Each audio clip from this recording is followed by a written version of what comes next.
समान अध्ययन और सामान्य ज्ञान के महारिवीजन के अंतर्गत आज के सेशन में 6 सब्जेक्ट का रिवीजन करेंगे और बहुत गति से रिवीजन करने का प्रयास करेंगे, जिनमें से पहला टॉपिक आपका जो है ये व्यक्तिगत सत्याग्रह से जुड़ा हुआ है। ठीक है, आप सभी जानते हैं, देखिए हम लोग जो है ना बहुत सिलेक्टेड टॉपिक उठा रहे हैं। ये वो टॉपिक हैं जो कि एग्जाम के लिए इंपॉर्टेंट है आपके, तो मैं रैंडम टॉपिक आपको उठा के चल रहा हूँ। आप आराम से जो टॉपिक आपका मतलब मैं बताता जाऊँ उसको आप रेडी करते जाओ, तैयार करते जाओ। मेरी जिम्मेदारी है वो टॉपिक आपका तैयार करा दूंगा, उससे क्वेश्चन गलत नहीं होंगे। अभी तक मैंने काफ़ी सारे टॉपिक कवर करा दिए। तो इसमें 6 सब्जेक्ट हैं। हिस्ट्री के बाद फिर आपका संविधान आएगा, संविधान के बाद फिर हमारा भूगोल आएगा। तो जो बच्चा पहली बार सेशन देख रहा है ना उसके लिए भी नया है, पहला ही एपिसोड है ये मान के चलो। ठीक है, इसके पहले वाले देख लेना ताकि काफ़ी सारे सब्जेक्ट वहाँ पर भी रिवाइज हो गए। तो पहले हिस्ट्री लेंगे, फिर पॉलिटी लेंगे, फिर इसके बाद आपका ज्योग्राफी लेंगे, फिर एनवायरनमेंट लेंगे, फिर आपका साइंस लेंगे और फिर इकोनॉमी लेंगे। ठीक है, चलो काफी सारे पॉइंट है। तो ये आपका है व्यक्तिगत सत्याग्रह। देखिए, व्यक्तिगत सत्याग्रह को दिल्ली चलो आंदोलन भी कहते हैं।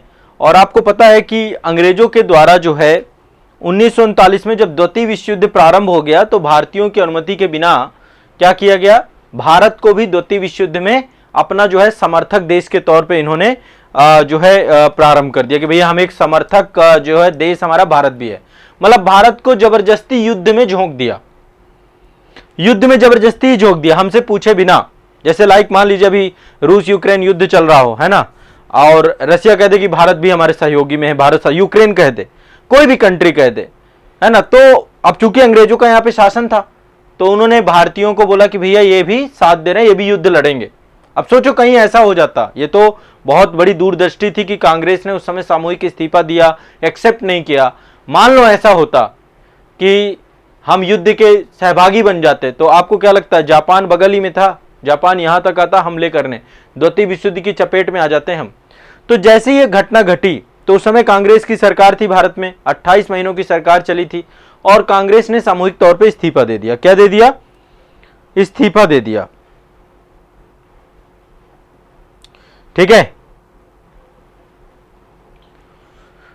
तो इस्तीफा देने के बाद जब इस्तीफा दे दिया, इस्तीफा देने के बाद उस समय आपको पता होगा 2 अधिवेशन हुए थे, मैं उनके बारे में बाद में चर्चा करूंगा। एक तो त्रिपुरी संकट हुआ था 1939 में, उससे पहले हरिपुरा हुआ था कांग्रेस के अधिवेशन 1938 में। तो सुभाष चंद्र बोस क्या बने थे, अध्यक्ष बने थे कांग्रेस के। और सुभाष चंद्र बोस ये चाहते थे कि द्वितीय विश्व युद्ध एक सही मौका है कि अंग्रेजों को भारत से खदेड़ दिया जाए। कैसे? जो अंग्रेजों के विरोधी देश थे जो द्वितीय विश्व युद्ध में लड़ रहे थे, जैसे जर्मनी है, जापान है, इनके सहयोग से। ठीक है, ये सुभाष की मंशा थी। तो गांधी जी से मिले सुभाष, गांधी जी ने कहा सुभाष ये संभव नहीं है, मैं तो इसमें बिल्कुल भी साथ नहीं दूंगा, क्योंकि अभी दुश्मन जो है संकट में है और संकट के समय दुश्मन को जो है, तो गांधी जी की अपनी थ्योरी थी। सुभाष चंद्र बोस फाइनली जो है त्रिपुरी में जो है चुनाव जीतते हैं, लेकिन फाइनली गांधी जी के कांड से उन्होंने इस्तीफा दे दिया और फिर एक नई पार्टी बनाते, फॉरवर्ड ब्लॉक। उसके बाद नजरबंद हो जाते हैं, इसके बाद वो देश छोड़ करके चले जाते हैं। ठीक है, फिर जब जर्मनी जाते हैं, जापान जाते हैं, वो आजाद हिंद फौज की अलग कहानी है, वो मैं बाद में बताऊंगा। अब गांधी जी को लगा कि भाई इस समय कुछ तो करना चाहिए, है ना, इस समय अंग्रेजों के ऊपर प्रेशर बनाना है, दबाव बनाना है, तो कुछ तो करना चाहिए। तो गांधी जी ने एक अहिंसक विरोध आंदोलन चालू किया। गांधी जी को लगा कि यदि पूरे भारत को बुला लेंगे, पूरे भारत एक राष्ट्रव्यापी आंदोलन का आह्वान करेंगे, जो कि सुभाष कह रहे थे। बाद में गांधी जी को यह काम करना पड़ा 1942 में भारत छोड़ो आंदोलन में। यदि सुभाष की बात मान जाते तो हो सकता है उसी टाइम पे एक आंदोलन बुलाते 1940 में, तो शायद अंग्रेजों के ऊपर दबाव बड़ा पड़ता। लेकिन वो 2 साल बाद हुआ। यहाँ पे दूरदर्शिता की बात होती है एक लीडरशिप में, तो सुभाष एक बहुत ही विजनरी लीडर थे। और मैं आपको सही बताऊं कि यदि इस देश में सुभाष चंद्र बोस देश की आज़ादी के बाद यहाँ पर किसी भी पद पे होते, संविधान सभा में उपस्थित होते, तो शायद इस देश की छवि कुछ और होती, है ना। बहुत सारी चीजें, अब ये हम तो कास ही लगा सकते हैं इन सब मुद्दों पे ना। लेकिन महात्मा गांधी का भी अपना एक रोल है। महात्मा गांधी ने क्या किया, अहिंसक विरोध आंदोलन चालू किया 1940 में। ठीक है, आंदोलन का एक ही मतलब था, मतलब एक, चूंकि इसमें इंडिपेंडेंट व्यक्तिगत सत्याग्रह था, मतलब एक एक व्यक्ति इसमें अपना अपना, वो भी गांधी जी बताएंगे कि कौन व्यक्तिगत सत्याग्रही बनेगा। गांधी जी जो है उसको चिन्हित करेंगे, नॉमिनेट करेंगे। तो आंदोलन का लक्ष्य सिर्फ इतना था कि हमारा भैया अभिव्यक्ति की अधिकार है, अभिव्यक्ति की स्वतंत्रता का अधिकार है हमें, हम अपने अधिकार की पुष्टि करेंगे, हम अपना विरोध करेंगे। एक तरीके से विरोध दर्ज कराने का यह पूरा का पूरा व्यक्तिगत सत्याग्रह को आप मान सकते हो कि गांधी जी विरोध दर्ज कराना चाहते थे, ब्रिटिश सरकार की भेदभावपूर्ण नीतियों का विरोध करना। ठीक है, और इसी समय लॉर्ड लिनलिथगो को लगा कि यार ये राजनीतिक जो है एक तरीके से आपस में बात बन नहीं रही है और कांग्रेस ने भी इस्तीफा दे दिया है, तो मामले को सुलटा लिया जाए। तो पहली बार जो है अगस्त प्रस्ताव 1940 में आया, जिसमें बोला गया कि हम आपको जो है संविधान बनाने देंगे, औपनिवेशिक राज्य का दर्जा देंगे, ये वो सब दुनिया भर की बातें। लॉर्ड लिनलिथगो को कहा, हमने स्वीकारा ही नहीं, किसी ने नहीं स्वीकारा, क्योंकि मुस्लिम लीग भी इस समय सर उठा रही थी, वो कह रही थी पाकिस्तान पाकिस्तान पाकिस्तान। जिन्ना का भी सर इस समय घूम गया था। तो जिन्ना के बारे में मैंने आपको बताया है ना कि जिन्ना भारत का था, है ना, और जिन्ना के जो पूर्वज थे वो हिंदू परिवार से थे। बाद में जाकर के उसने अपनी राजनीति को चमकाया पाकिस्तान की मांग को लेकर के। ठीक है, पाकिस्तान और कन्वर्टेड मतलब कन्वर्ट हुए थे, धर्मांतरण किया था जिन्ना ने, वो अलग मुद्दा है, यहां पे नहीं जा रहे। तो महात्मा गांधी 1940 में व्यक्तिगत सत्याग्रह प्रारंभ होते हैं, है ना। अगस्त प्रस्ताव को स्वीकार कर लिया जाता है, अस्वीकार कर देते हैं, क्योंकि कहते हैं गांधी जी का कहना होता है अपर्याप्त है। ठीक है, और इसकी जो दुर्भावना, ये जो अगस्त प्रस्ताव आया है लॉर्ड लिनलिथगो के द्वारा, ये मतलब दुर्भावनावश है। इसका उद्देश्य नहीं कि भारतीयों के लिए कुछ दे दिया जाए। ठीक है, और जो है ब्रिटिश सरकार लगातार द्वितीय विश्व युद्ध के लिए भारतीय सैनिकों की भर्ती लगातार कर ही रही थी। तो ऐसे में गांधी जी ने कहा, क्या किया कि भैया व्यक्तिगत सत्याग्रह चालू कर दिया।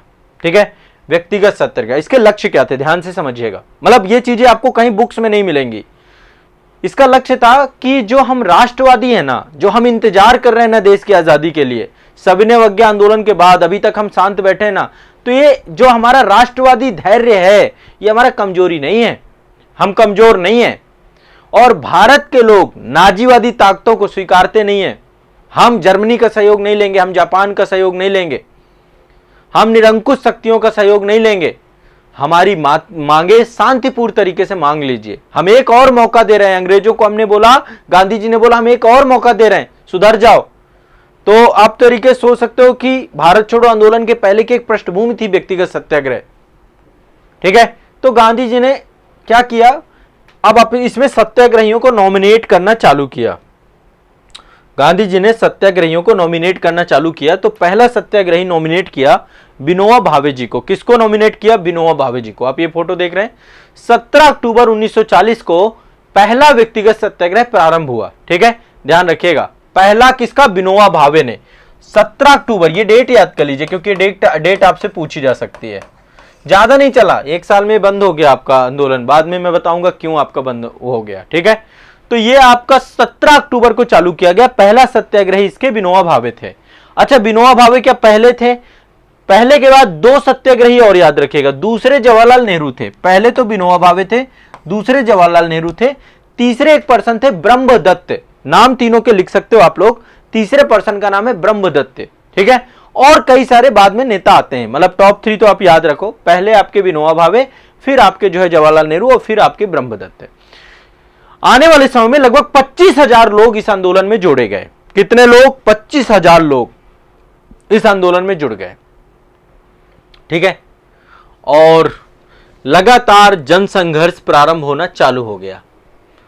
अब सरकार लगातार ये चाह रही थी कि झुक जाएंगे। अभी सरकार को लग रहा था भैया द्वितीय विश्व युद्ध जब तक चल रहा है हम कोई भी मांगे नहीं मानेंगे। ठीक है, लेकिन उसके बाद सारी अगस्त प्रस्ताव के बाद स्टेपड आए थे, मतलब क्रिप्स प्रस्ताव भारत आया था, लेकिन उसको भी हमने अस्वीकार कर दिया।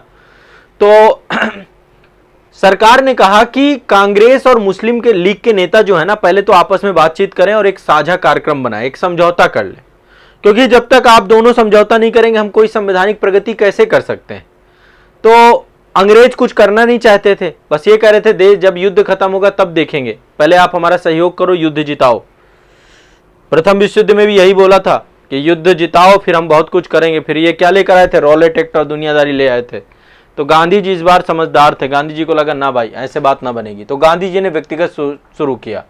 अब गांधी जी ने यहाँ पे लोगों को नॉमिनेट किया, है ना, मतलब जो क्षेत्रीय स्तर पे बहुत पॉपुलर लीडर थे उनको नॉमिनेट किया, और उनको बोला राष्ट्रवादी धैर्य कमजोरी का कारण नहीं है, लेकिन यह भी बताया कि हमें युद्ध में कोई दिलचस्पी नहीं है, हम निरंकुश शक्तियों के तहत अपने हाथ नहीं मिलाना चाहते, हमारे देश की जो मांगे हैं उनको स्वीकारिए। तो ये अल्टीमेट इनका उद्देश्य रहा, लेकिन इसका प्रभाव ज्यादा नहीं पड़ा। यह आंदोलन बहुत ज्यादा नहीं चला। देखो कब स्टार्ट हुआ ये आंदोलन, ये स्टार्ट हुआ 17 अक्टूबर 1940 को ये स्टार्ट हुआ, लेकिन ये दिसंबर 1941 में खत्म भी हो गया। लगभग मान लीजिए 1 महीना तो 1 साल तो चला ही, 1 साल ये आंदोलन चला। गांधी जी ने खुद ये सत्याग्रह बंद कर दिया क्योंकि इसके कोई ठोस परिणाम ही नहीं निकले। और भारतीयों में राष्ट्रवादी भावना को तो इसने उजागर किया, ऐसा नहीं है कि इसका कोई भी रिजल्ट नहीं रहा, लेकिन अल्टीमेट ये अपने लक्ष्यों को प्राप्त करने में कई सारी कमजोरियां रही इसमें। और देखिए कई सारे मतलब इसमें सत्याग्रह में हुआ क्या, जिनको भी सत्याग्रह का हिस्सेदार बनना था ना, वो किसी भी सरकारी उसमें नहीं रह सकते थे, सरकारी डिपार्टमेंट में नहीं रह सकते थे, उनको अपना पद छोड़ना पड़ता। क्या करना पड़ता, अपना पद छोड़ना पड़ता। तो बहुत सारे लोग अब अपना पद नहीं छोड़ना चाहते थे, क्योंकि इससे पहले कई बार पद छोड़ चुके थे। 1920 में छोड़ दिया, सविनय अवज्ञा के टाइम पे छोड़ दिया। अब उनको लगा व्यक्तिगत सत्याग्रह में अकेले ही पद छोड़ दें, तो इसलिए बहुत सारे लोग इसमें आए भी नहीं साथ में। भागीदारी बहुत सीमित थी, 25,000 लोग, जहां गांधी के एक मूवमेंट में लाखों लाखों लोग आ जाते थे, यहां पे 25,000 लोग मुश्किल से। तो इस कारण से ये आंदोलन जो है ना, इसका प्रभाव बहुत ज्यादा नहीं फैला और फाइनली ये आंदोलन आपको बदलना पड़ा। ठीक है, और आपको पता होगा कि ब्रिटिश सेनाएं लगातार हार रही थी, जापानी सेनाएं दक्षिण पूर्व एशिया पे कब्जा कर रही थी, है ना। ब्रिटिश सरकार लगातार राजनीतिक समाधान खोज रही थी, तो क्रिप्स मिशन भारत आ गया। तो क्रिप्स मिशन जैसे आए तो गांधी जी को लगा कोई बात नहीं, 1942 में क्रिप्स आ गए थे ना, तो गांधी जी को लगा कि एक काम करते हैं, अभी थोड़ा सा समझते हैं, शायद हमारी मांगे मान लें। तो ब्रिटेन वाले तो बस रोटी फेंकते थे, लालच में देते नहीं थे, पूरी रोटी नहीं देखते थे, एक टुकड़ा फेंकते थे, और वो भी हम स्वीकारते नहीं थे। हमें पूरी रोटी चाहिए थी, हमें पूरी देश की कंप्लीट स्वतंत्रता चाहिए थी इस समय। और इस कारण से ये आपका व्यक्तिगत सत्याग्रह क्या हुआ, पूरी तरीके से कोलैप्स हो गया। तो इसमें जो क्वेश्चन पूछे जाते हैं, एक तो डेट आपको याद रखनी है, ये आपका 17 अक्टूबर को शुरू हुआ था, दिसंबर 1941 में आपका ये खत्म हो गया। ठीक है, दूसरा आपको क्या जानकारी चाहिए कि पहले सत्याग्रही विनोबा भावे, दूसरे आपके जवाहरलाल नेहरू, तीसरे ब्रह्मदत्त, ये आपको ध्यान रखना है। ठीक है, रीजन मैंने आपको बताई दी है। क्लियर है ना सभी को, कोई दिक्कत तो नहीं है, इतना मतलब इतनी क्लियरिटी होनी चाहिए थॉट्स की, तो बहुत सिंपल सा है। ये हो गया आपका व्यक्तिगत सत्याग्रह। चलिए अब नेक्स्ट सब्जेक्ट पे जाते हैं। अगला सब्जेक्ट है आपका, ये आपके विनोबा भावे जी हैं, है ना। बाद में भूदान आंदोलन देश की आज़ादी के बाद इन्होंने चालू किया। नेक्स्ट चलते हैं भारतीय संविधान के महत्वपूर्ण अनुच्छेद, ये अभी चली रही है हमारी सूच, है ना, ये सीरीज अभी चली रही है। पॉलिटी में मैंने बहुत सारे आर्टिकल याद करा दिए, जो लोग पॉलिटी में साथ हैं उनको मजा आ रहा होगा। क्यों मजा आ रहा है कि नहीं आ रहा, आ रहा है नहीं आ रहा, बताओ भाई। पॉलिटी में तो इतने सारे आर्टिकल मैंने याद करा दिए, अब मुद्दा वही है कि आप उनको पढ़ रहे हैं कि नहीं पढ़ रहे हैं। आज चलो कुछ आर्टिकल लिख रहा हूं, सारे आर्टिकल आप लोग भी पहले कमेंट सेक्शन में बताना, शायद हो सकता है आप लोगों को आते हो। आर्टिकल 143, मुझे नहीं लगता कि आप में से किसी को नहीं आता होगा, आता होगा आपको। आर्टिकल 148, ये भी आप जानते होंगे। ठीक है, आर्टिकल 143, आर्टिकल 148, आर्टिकल 155, ये भी एक इंपॉर्टेंट आर्टिकल है, 155। ठीक है, दूसरा आर्टिकल 161, 161, और तीसरा आर्टिकल 162, 162, और चौथा है आपका आर्टिकल 164। ठीक है, इतने आर्टिकल देख लें। ठीक है, एक और देख लो, 165 भी देख लो, 165, इतने आर्टिकल याद कर लो आज। 143 तो बहुत सिंपल है, सर्वोच्च न्यायालय और राष्ट्रपति से जुड़ा हुआ है। किससे जुड़ा हुआ है, राष्ट्रपति और सर्वोच्च न्यायालय से। ठीक है, सुप्रीम कोर्ट और राष्ट्रपति। राष्ट्रपति क्या कर सकते हैं, सुप्रीम कोर्ट से परामर्श ले सकते हैं किसी भी मुद्दे पे, जो वो चाहें कि इसमें विधि का सार तत्व है, संविधान का मुद्दा सम्मिलित है, तो राष्ट्रपति की परामर्श लेने की शक्ति आर्टिकल 143, उच्चतम न्यायालय से परामर्श लेने की राष्ट्रपति की शक्ति। अब मान लीजिए राष्ट्रपति जी ने किसी मुद्दे पर सुप्रीम कोर्ट से परामर्श लिया, और सुप्रीम कोर्ट ने परामर्श तो दिया, लेकिन राष्ट्रपति जी बाध्य नहीं उस परामर्श को मानने के लिए, ये भी ध्यान रखिएगा। वो तो एक मतलब आप भी तो सलाह लेते हो ना सभी से कि आईएएस की तैयारी करें क्या, अब आपके ऊपर है, आप करें ना करें। ठीक है, ये एग्जाम दे दें क्या, आपके ऊपर है, आप करें ना करें। क्लियर है, सिंपल सा है ये, बहुत ज्यादा माजरा नहीं है इसमें। ठीक है, देखो पीटी के लिए सब रामबाण है, आपका प्रीलिम्स के लिए ये सीरीज आपकी रेगुलर रहेगी, कंटिन्यूअस, जबरदस्त मेहनत करनी है इसमें। ठीक है, तो एक तो ये राष्ट्रपति की परामर्श वाली शक्ति हो गई। ये तो आपका CAG है, कैग है, नियंत्रक और महालेखा परीक्षक। ठीक है, उसको उसकी पूरी की पूरी भारत का नियंत्रक और महालेखा परीक्षक है, ये आप सभी जानते हैं। 155 ये राज्यपाल से जुड़ा हुआ है। राज्यपाल की नियुक्ति, राज्यपाल की नियुक्ति कौन करते हैं? राष्ट्रपति। राष्ट्रपति के प्रसाद पर्यंत रहता है राज्यपाल, इसका कोई पद का कार्यकाल नहीं, वैसे आमतौर पे तो 5 साल है, लेकिन राष्ट्रपति के प्रसाद पर्यंत है। ठीक है, इसके बाद आर्टिकल 161, ये पावर आपकी आर्टिकल 72 की तरह है। आर्टिकल 161 के तहत राज्यपाल के पास शक्ति है, राज्यपाल के पास क्या पावर है कि राज्यपाल किसी भी सजा का क्या कर सकता है? निलंबन कर सकता है, परिहार कर सकता है, कम कर सकता है, लघुकरण कर सकता है। ये सारे टर्म्स मैंने पॉलिटी की क्लास में पढ़ा रखे हैं आपको, है ना। क्षमा आदि की शक्ति, ये मृत्युदंड को क्षमा नहीं कर सकता, राष्ट्रपति कर सकता है मृत्युदंड को पूर्ण क्षमा, लेकिन ये मृत्युदंड का लघुकरण कर सकता है, निलंबन कर सकता है, परिहार कर सकता है, ये सारे काम कर सकते हैं। तो राष्ट्रपति, राज्यपाल के पास पावर होती है, बस मृत्युदंड को पूर्ण क्षमा करने की पावर नहीं होती राज्यपाल के पास, बस इतना याद रखिएगा। 162 क्या है? 162 है राज्य की कार्यपालिका शक्ति का विस्तार। राज्य की कार्यपालिका शक्ति, देखो ये विस्तार होता है राज्य सूची और समवर्ती सूची तक। राज्य की कार्यपालिका शक्ति का विस्तार, हमेशा ध्यान रखिएगा, जब कभी भी हम शक्ति की बात करेंगे ना, हमेशा अनुसूची 7 आपके दिमाग में आ जाए और आप राज्य के मामले में राज्य सूची और साथ में समवर्ती सूची आपको याद में आ जाए। समवर्ती सूची, ये दोनों सूचियां आपको याद में आ जाएं, राज्य सूची और समवर्ती सूची, बताएं। ठीक है, इसके बाद है आर्टिकल 164 यहां पे है राज्यपाल द्वारा मुख्यमंत्री की नियुक्ति। राज्यपाल द्वारा मुख्यमंत्री की नियुक्ति।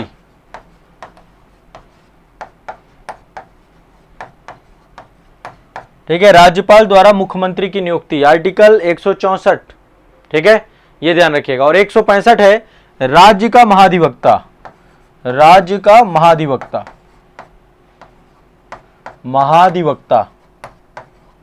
ये राज्य का सबसे बड़ा विधि अधिकारी होता है। जैसे आर्टिकल 66 है ना आपका अटॉर्नी जनरल को लेकर के, वो माफ करेगा आर्टिकल 76 है ना आपका, इसमें भारत के महान्यायवादी हैं। वैसे हर राज्य में एक महाधिवक्ता होता है। ठीक है, देखो राज्य में बहुत सारे मैटर होते रहते हैं, विधि से जुड़े हुए, कानून से जुड़े हुए, और कई सारे मामलों में सीधा कोर्ट जाते हैं हम अपनी समस्याओं के समाधान करने के लिए। तो सब में ये पूरा एक लीगल पैनल भी होते हैं, स्टेट काउंसिल भी गवर्नमेंट बनाती है ना, ताकि सुप्रीम कोर्ट वगैरह में भी मैटर रखे जाएं, वो अलग है। ये आप देखिए आर्टिकल 143 रट जाना चाहिए, राष्ट्रपति की सुप्रीम कोर्ट से परामर्श देने वाली शक्ति। आर्टिकल 148 CAG, आर्टिकल 155 राज्यपाल की नियुक्ति, 161 आपका राज्यपाल की क्षमा करने की शक्ति, 162 आपका कार्यपालिका, राज्य की कार्यपालिका शक्ति का विस्तार। आर्टिकल 162 राज्य की कार्यपालिका शक्ति का विस्तार, यही बात आपका केंद्र में लिखा हुआ आर्टिकल 73 में केंद्र की कार्यपालिका शक्ति का विस्तार, तो वहां पे संघ सूची और समवर्ती सूची हो जाएगा। आर्टिकल 164 हो गया, आर्टिकल 164 आपका राज्यपाल द्वारा मुख्यमंत्री की नियुक्ति। आर्टिकल 165 राज्यपाल का महाधिवक्ता, राज्य का महाधिवक्ता, ध्यान रखिएगा। सभी लोग क्लियर हैं? देखो एक बार भाई सेशन को लाइक कर दो, आप लोग लाइक नहीं करते हो, इतना छोटा सा काम आप लोग नहीं कर पाते हैं। मैं सुबह से शाम तक आप लोगों के लिए 4-4 सेशन लेता हूं और ये बात बार बार बोलनी पड़ती है, ये तो काम छोटा सा कर दिया करिए ना। तो ये आपको ध्यान रखना है। टोटल ये कितने हो गए?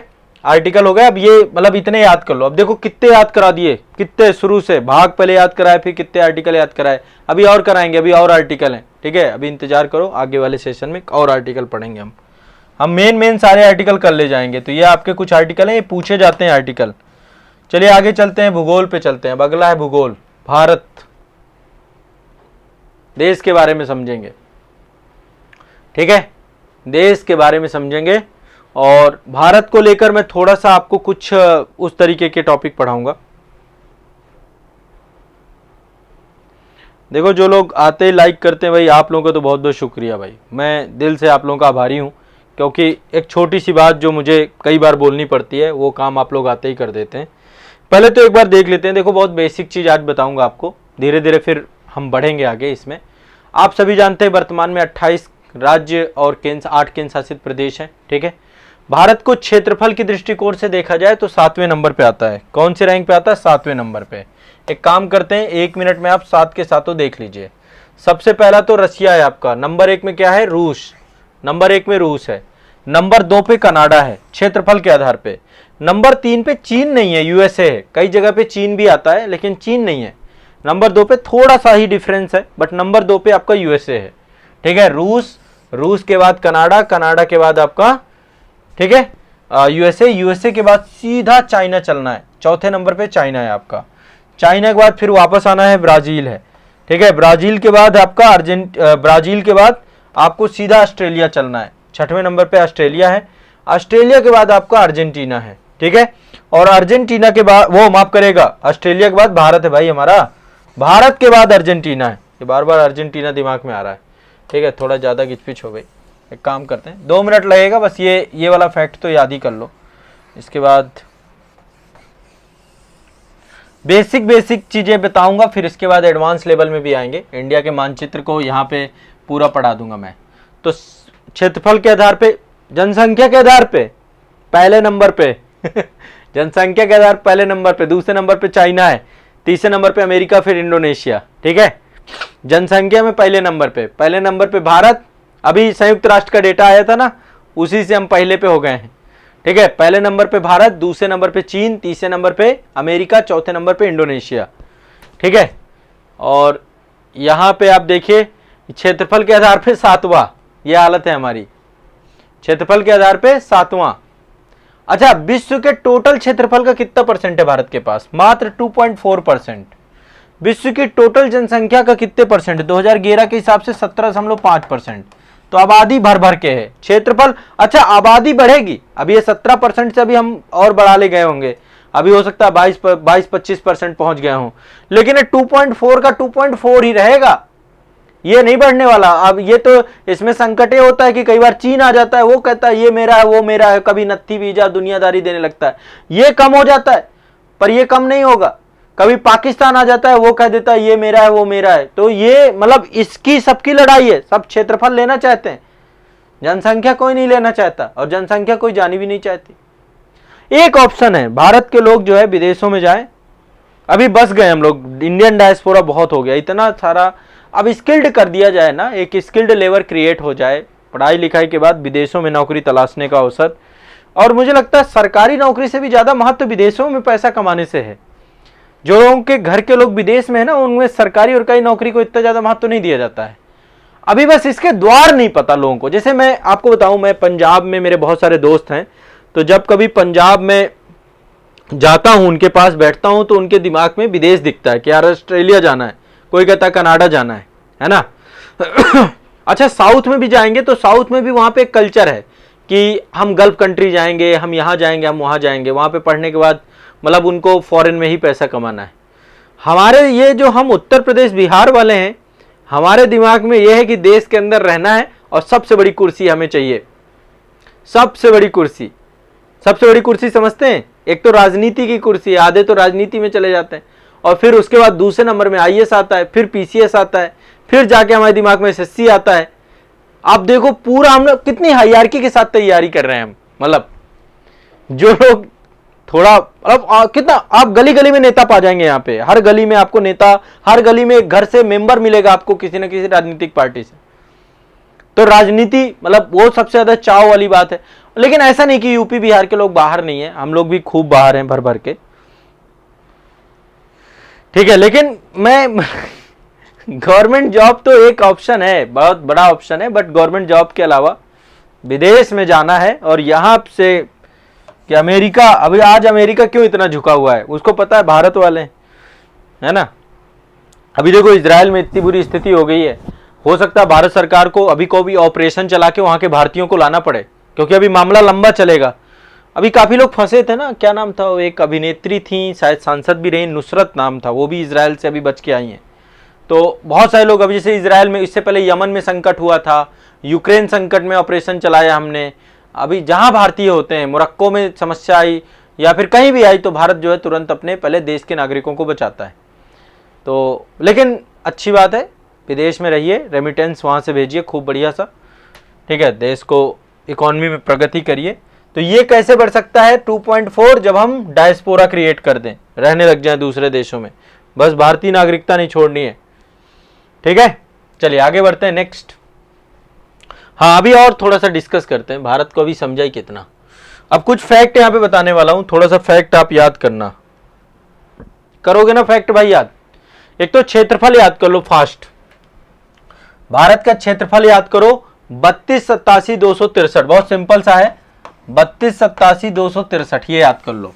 अभी मैंने क्षेत्रफल के हिसाब से 7वां बताया, पूरे वर्ल्ड का कितना है 2.4%, और टोटल है कितना क्षेत्रफल 3287,263 वर्ग किलोमीटर, 3287,263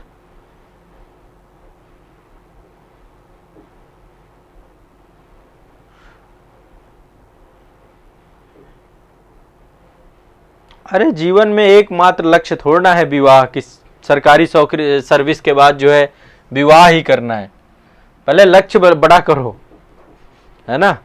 तो ये आपका जो है यहाँ पे देखिए, ये क्लियर है, स्पष्ट है, ये दो फैक्ट आपने रट लिए होंगे, आपको आता भी होगा, ठीक है।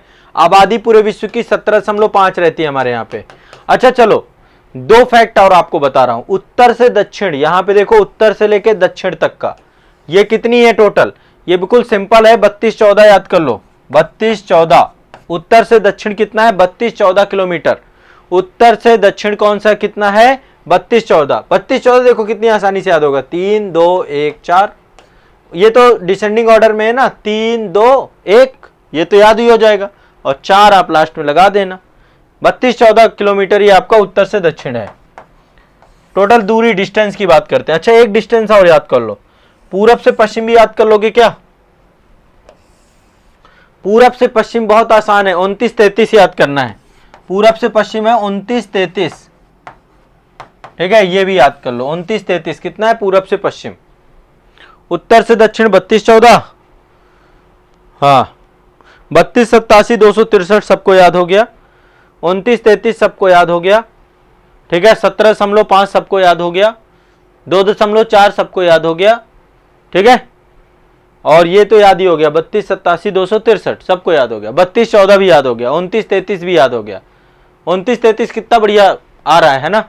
अच्छा एक चलो आज एक फैक्ट बताता हूं आपको, शायद आमतौर पे बहुत सारे लोगों को नहीं पता है, ये जो कश्मीर वाला मामला है ना, जैसे इजराइल परेशान है ना हमास से, वैसे हम भी परेशान हैं, हम भी बहुत सारी कंट्री से परेशान हैं। टोटल क्षेत्रफल कितना है 3287,263, ठीक है, लेकिन पाकिस्तान ने कब्जा कर रखा है, कितना कब्जा कर रखा है 78114, पाकिस्तान ने कब्जा किया है 78114 किलोमीटर, 78,114 किलोमीटर पाकिस्तान ने कब्जा कर लिया गैर कानूनी ढंग से।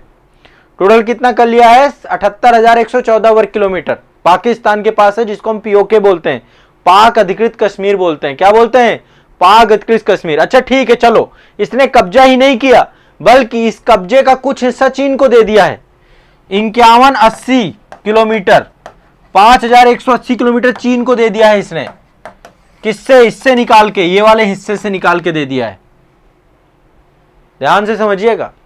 ये 3287,263 पूरा नहीं है हमारे पास, इसमें से 78,114 किलोमीटर पाकिस्तान के पास है, जिसमें से 5180 किलोमीटर उसने चीन को दे रखा है। और चीन ने लड़ाई लड़ी थी, कब लड़ाई लड़ी 1962 में, और 1962 के युद्ध में उसने अस्काई चीन का काफी क्षेत्र हमसे गैर कानूनी तरीके से ले लिया, और 37,555 वर्ग किलोमीटर चीन के पास और है। तो माइनस कर लो भाई, अब हमारे पास बचा कितना, घटा लो, ये तो पाकिस्तान के पास चला गया 78,114, फिर ये इसी में से, ये तो मान लो इतना पूरा ही मान लो क्योंकि इसी में से निकाल के उसने 5,180 उसको दे दिया, लेकिन चीन ने भी कब्जा कर रखा है 37,555 वर्ग किलोमीटर, ये चीन के पास है, हाँ 1962 में। क्लियर है, बहुत सिंपल सा मामला है, ये समझ में आ रहा है, ये पूरा नहीं है अपने पास, ये तो डिजिट है। हम पूरे भारत को एक चीज ध्यान रखिए, भारत की 1 इंच जमीन किसी के पास, किसी को नहीं दी जाएगी। यदि किसी ने ले रखा है तो अवैध कब्जे के तहत है, ये बात मान के चलना है आपको, ठीक है। इलीगल है, क्या है वो, इलीगल है, ठीक है। चलो आगे बढ़ते हैं, नेक्स्ट। ये तो हो गई बात, थोड़ी बहुत बातें ज्योग्राफी की आज मैंने की, इंडियन ज्योग्राफी की, बाकी मैं और करूंगा आपको नेक्स्ट। आगे चलते हैं, आज हम देखते हैं इन्वायरमेंट में जैव मंडल आरक्षित क्षेत्र। मैंने पिछले सेशन में आपको क्या बताया था, पिछले सेशन में मैंने बताया था कि जैव विविधता का संरक्षण कैसे करते हैं, तो स्वस्थानीय संरक्षण, in situ conservation, ex situ conservation, ये डिस्कस किया था, ठीक है। राष्ट्रीय उद्यान बनाए जाते हैं, वन्य जीव अभयारण्य बनाए जाते हैं इन सिटू कंजर्वेशन में। जैव मंडल आरक्षित क्षेत्र भी एक कॉन्सेप्ट है आपका, क्या है, जैव मंडल आरक्षित क्षेत्र भी एक कॉन्सेप्ट है, ठीक है। जैव मंडल आरक्षित क्षेत्र भी एक कॉन्सेप्ट है जिसके तहत हम जो है क्या करते हैं, इनका आरक्षण करते हैं। टोटल कितने जैव मंडल आरक्षित क्षेत्र हैं, 18। टोटल कितने हैं, 18 जैव मंडल आरक्षित क्षेत्र हैं। जैव मंडल से तात्पर्य का मतलब क्या है, जैव मंडल का मतलब है जहां पर सभी प्रकार के मंडल मिलते हों, पृथ्वी का वह हिस्सा जहां पे सभी प्रकार का जीवन पाया जाता हो। स्थल मंडल, वायुमंडल, जैव मंडल, जहां पे सभी आपस में मिलते हैं उसे जैव मंडल कहते हैं, ठीक है। तो जैव मंडल आरक्षित क्षेत्र क्या है, जहां पे सभी प्रकार का जीवन पाया जाता हो। भूमि, हवा, जल, तीनों मंडल मिलकर के जैव मंडल बनाते हैं। तो यूनेस्को के द्वारा यह कार्यक्रम चालू किया गया, मैब कार्यक्रम, मैन एंड बायोस्फीयर प्रोग्राम, इसी को मैब बोलते हैं, मैन एंड बायोस्फीयर प्रोग्राम। अभी भारत के टोटल 18 जैव मंडल आरक्षित क्षेत्र हैं, 18। टोटल कितने, 18। आज पूरे तो नहीं, कुछ याद करा दूंगा आपको, ठीक है। सारे तो याद नहीं कर पाओगे, याद ही कर लेते तो अभी ये हालत में थोड़ा ना होते। चलो आज मैं 4 याद कराता हूं टोटल, आपको 4-5 याद कर लो, है ना। पूरे 18 के 18 याद करोगे, 18 नहीं याद होंगे। चलो मैं एक बार एक सांस में 18 के 18 आपको नाम बताता हूं, पीछे मानचित्र में दिए गए हैं। एक तो कोल्ड डेजर्ट है आपका, जिसको शीत मरुस्थल कहते हैं, हिमाचल प्रदेश में पड़ता है। दूसरा नंदा देवी है, नंदा देवी उत्तराखंड में पड़ता है। फिर है कंचनजंगा, कंचनजंगा कहां पड़ता है, सिक्किम में पड़ता है, ठीक है। इसके बाद देहांग देबांग अरुणाचल प्रदेश में पड़ता है। मानस असम में पड़ता है। डिब्रू साइखोवा असम में पड़ता है। नोक्रेक मेघालय में पड़ता है। पन्ना मध्य प्रदेश में पड़ता है। पंचमढ़ी मध्य प्रदेश में पड़ता है। अचार कमार अमरकंटक, ये मध्य प्रदेश और छत्तीसगढ़ दोनों में फैला हुआ है आपका, अचन कमार अमरकंटक बोलते हैं। कच्छ गुजरात, ये भी है आपका। सिंपलीपाल उड़ीसा में, सुंदरबन पश्चिम बंगाल में, शेषाचलम आंध्र प्रदेश में, अगस्त्या मलाई कर्नाटक, तमिलनाडु, केरल, तीनों में आपका अगस्त्या मलाई है। नीलगिरी तमिलनाडु और केरल में, मन्नार की खाड़ी तमिलनाडु में, ग्रेट निकोबार अंडमान निकोबार द्वीप समूह, ठीक है। ये आपके टोटल 18 के 18 मैंने बता डाले, पर 18 थोड़ा याद कर लोगे भाई आप, है ना। चलो याद करना है तो एक बार याद करते हैं, ठीक है। इसमें नंबरिंग तो दी हुई है, नंबरिंग से क्या होता है, चलो एक एक करके देख लो। एक तो ये देखिए कोल्ड डेजर्ट, ये है आपका हिमाचल प्रदेश में, ये शीत मरुस्थल है आपका, ठीक है। और ये भारत का सबसे उत्तरतम है, जम्मू कश्मीर में कोई नहीं है अभी, भारत का सबसे उत्तरतम यही है, ठीक है। एक तो ये याद कर लो, कोल्ड डेजर्ट शीत मरुस्थल हिमाचल प्रदेश। दूसरा आपका यहां पे है उत्तराखंड में, एक हिमाचल प्रदेश में एक है कोल्ड डेजर्ट, दूसरा हिमाचल उत्तराखंड में आपका नंदा देवी है। क्या है आपका, नंदा देवी, याद कर लो। दूसरा आपका नंदा देवी। तीसरा चलते हैं कंचनजंगा। कंचनजंगा आपको पता है भारत की हिमालय में अवस्थित सबसे ऊंची चोटी है, भारत में हिमालय की में अवस्थित सबसे ऊंची चोटी कंचनजंगा है। ये तीसरा है आपका। ये सब जैव मंडल आरक्षित क्षेत्र हैं, ठीक है। फिर है देहांग देबांग, ये आपका अरुणाचल प्रदेश में पड़ता है।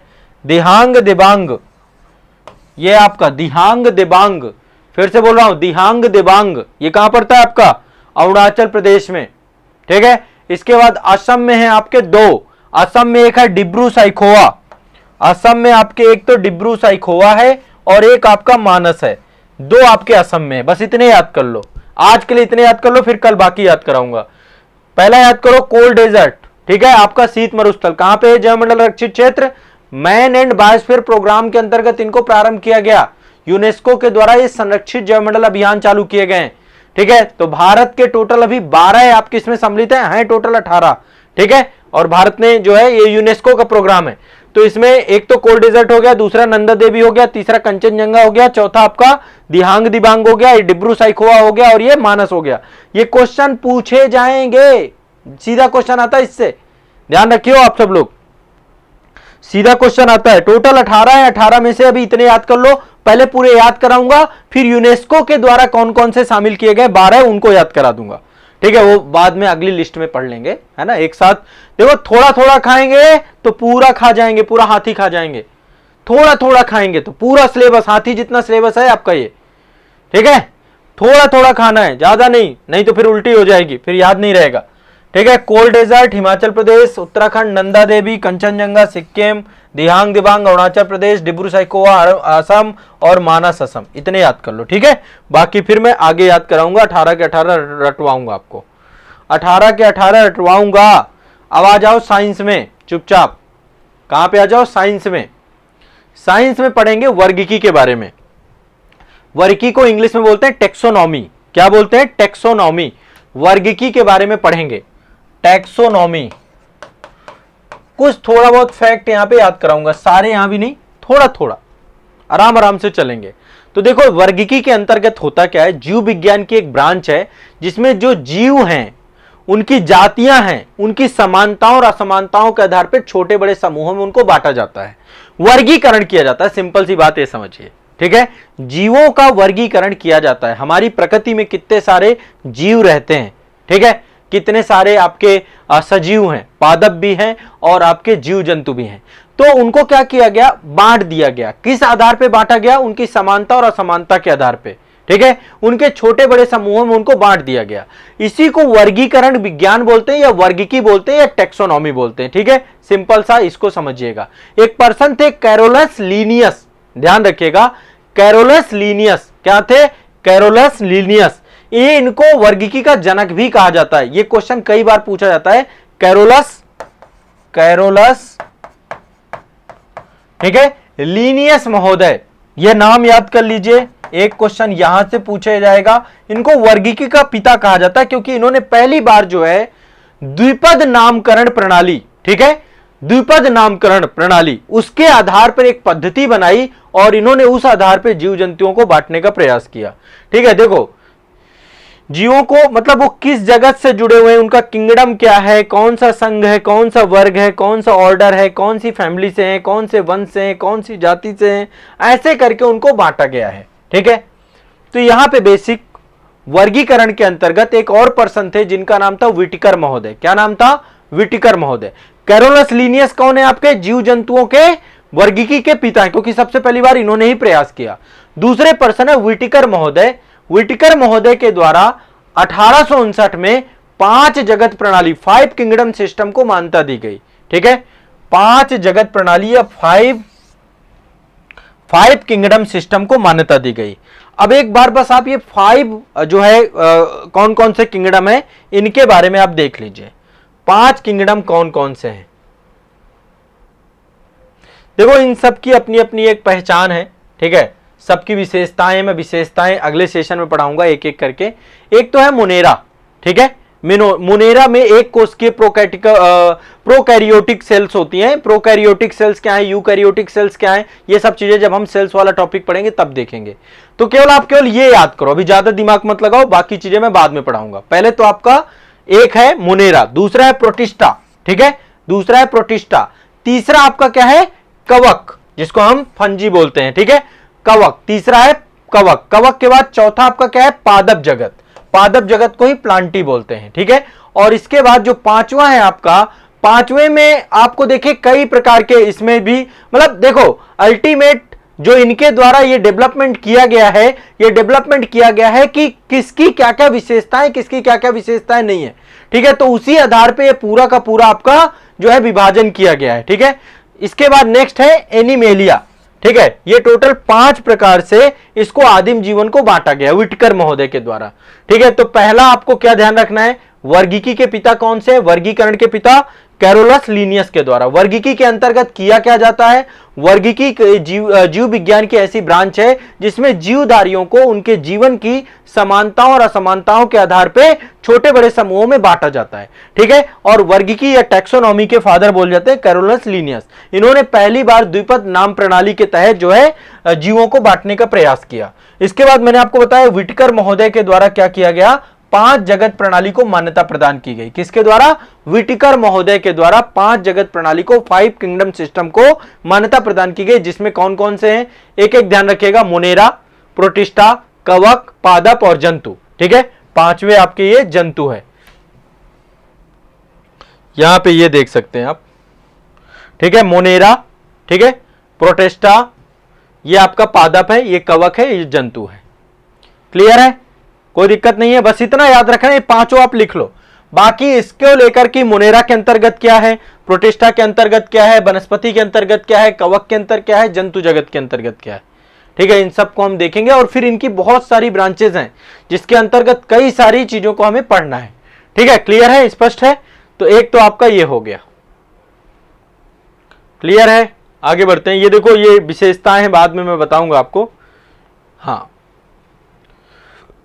नेक्स्ट आगे चलते हैं, नेशनल इनकम, राष्ट्रीय आय। अगला जो है आपको जो मुझे पढ़ाना है वो है नेशनल इनकम, राष्ट्रीय आय। ठीक है, राष्ट्रीय आय के बारे में समझना है कि राष्ट्रीय आय क्या होती है, नेशनल इनकम क्या होता है। देखो, राष्ट्रीय आय के अंतर्गत जब कभी हम राष्ट्रीय आय पढ़ेंगे ना, नेशनल इनकम, तो कई सारी अवधारणाएं पढ़नी पड़ेंगी। अब ये टॉपिक आपको चलेगा काफी कुछ, मैं पूरा ये आपको पढ़ाऊंगा A to Z, लेकिन एक साथ पूरा नहीं पढ़ाऊंगा, कई सारी चीजें पढ़ाऊंगा आपको।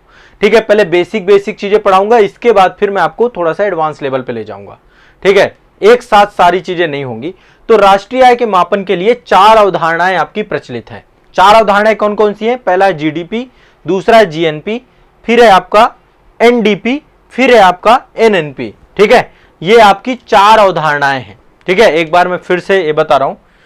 पहला है आपका GDP, GDP के बाद है NDP। पहला है GDP के बाद हम देखेंगे NDP के बाद देखेंगे GNP और GNP के बाद देखेंगे NNP को ही राष्ट्रीय आय कहा जाता है। जो ये आपका NNP है ना, इसको बोलते हैं शुद्ध राष्ट्रीय उत्पाद। अब एक काम करिए, इनका मैं सबका फुल फॉर्म बता रहा हूं, वो आप लिख लीजिए। GDP को बोलते हैं सकल घरेलू उत्पाद, ग्रॉस डोमेस्टिक प्रोडक्ट। क्या बोलते हैं इसको?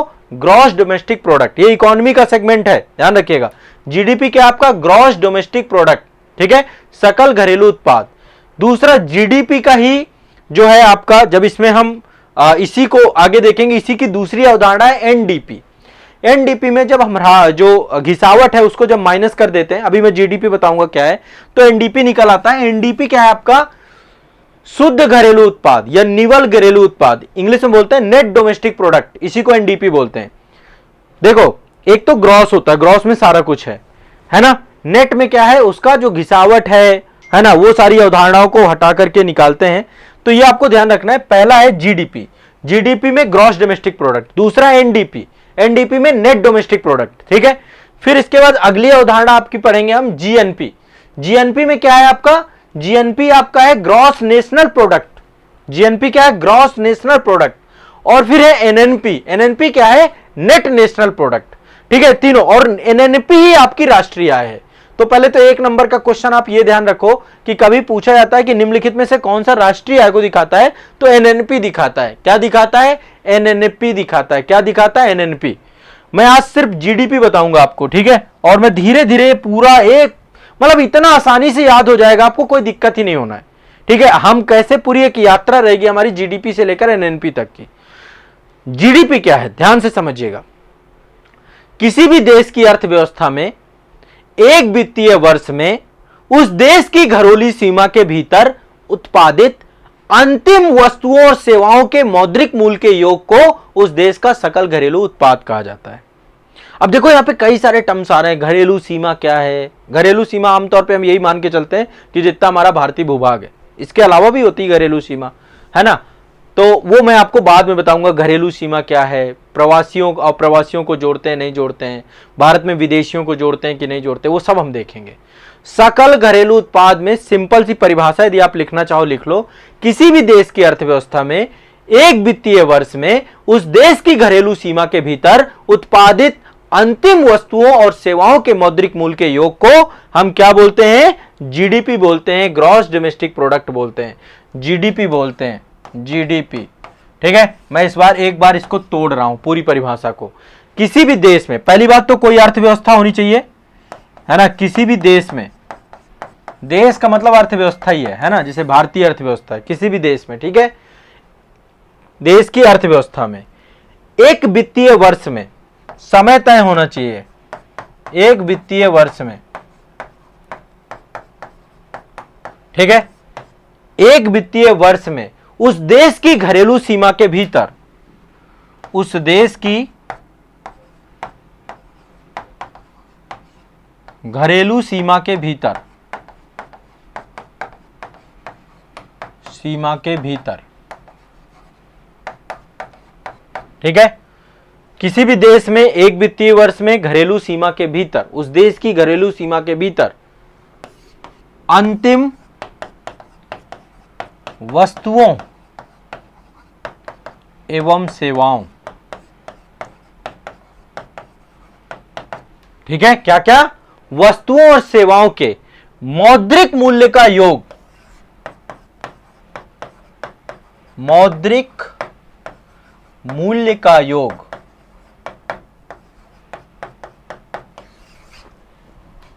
अंतिम वस्तुओं और सेवाओं के मौद्रिक मूल्य का योग क्या कहलाता है आपका, देश का सकल घरेलू उत्पाद कहलाता है या जीडीपी कहलाता है, ग्रॉस डोमेस्टिक प्रोडक्ट कहलाता है। अब इसमें देखो एक एक चीज समझने की है, पहले तो हम किसी देश की अर्थव्यवस्था को समझे, घरेलू सीमा को समझे, इन सबको समझे। हाँ मैंने क्लास में बहुत डिटेल में पढ़ाया है, वो तो चलो अलग बात है, यहाँ पे तो रिवीजन करा रहा हूं ना मैं, रिवीजन के मोटिव से हूं तो रिवीजन में आपको पढ़ा ही रहा हूं, ठीक है। तो ये आपको ध्यान में रखना है, अभी बस इतना समझ लो, फिर इसको मैं धीरे धीरे तोड़ूंगा, अगले सेशन में कुछ तोड़ूंगा, अगले सेशन में कुछ तोड़ूंगा। तो आज के सेशन को यहीं तक रखेंगे। पहले मैंने आपको बताया कि जो राष्ट्रीय आय है उसको लेकर ये 4 अवधारणाएं हैं जिनको हम डिटेल से पढ़ेंगे आने वाले सेशन में, जीडीपी, एनडीपी, ठीक है, फिर इसके बाद जीएनपी, एनएनपी, एनएनपी को ही राष्ट्रीय आय बोलते हैं, नेशनल इनकम बोलते हैं।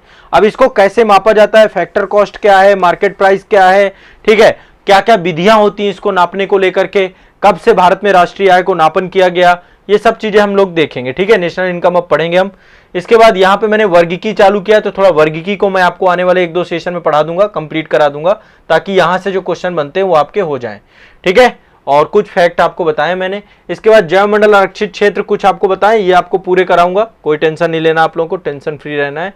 और ये आपका जो है इंडियन ज्योग्राफी मैंने स्टार्ट की है, ठीक है, बेसिक अभी चालू किया है, अभी ये बाकी धीरे धीरे हम ऐसे ही फैक्ट आपके देखने लगेंगे।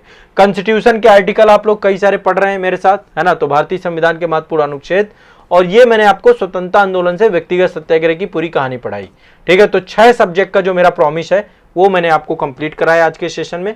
आप सभी लोग बस इतना जितना पढ़ाता जाऊं, देख लो कितना डाइवर्सिफाइड सेशन है, कितने सारे टॉपिक कवर हो रहे हैं, और मॉर्निंग में करंट अफेयर्स सेशन। बस ये 2 काम कर लो, सुबह करंट अफेयर्स में सब नहीं आते, सुबह आइए, सुबह जगिए, जग के सुबह करंट अफेयर्स लीजिए, 5 बजे जगना चालू कर दो, फिर देखो क्या चमत्कार होता है आपके जीवन में। 5 बजे जगना चालू कर दो, 5:30 बजे से मेरी क्लास में आ जाओ, ठीक है। फिर देखो सब्जेक्ट है सब, अगले साल सिलेक्शन लिए बैठे होगे आप लोग, अगले साल आपका सिलेक्शन तय है यदि आपने मेरे 3 सेशन ज्वाइन कर लिए, पहला सुबह करंट अफेयर्स का, फिर आंसर राइटिंग का, और तीसरा आज का सेशन, ये वाला महारिवीजन वाला सेशन। 3 सेशन ज्वाइन कर लीजिए बस, ठीक है। एक चीज और आप लोगों को बता देता हूं, इसको रिवाइज करिएगा।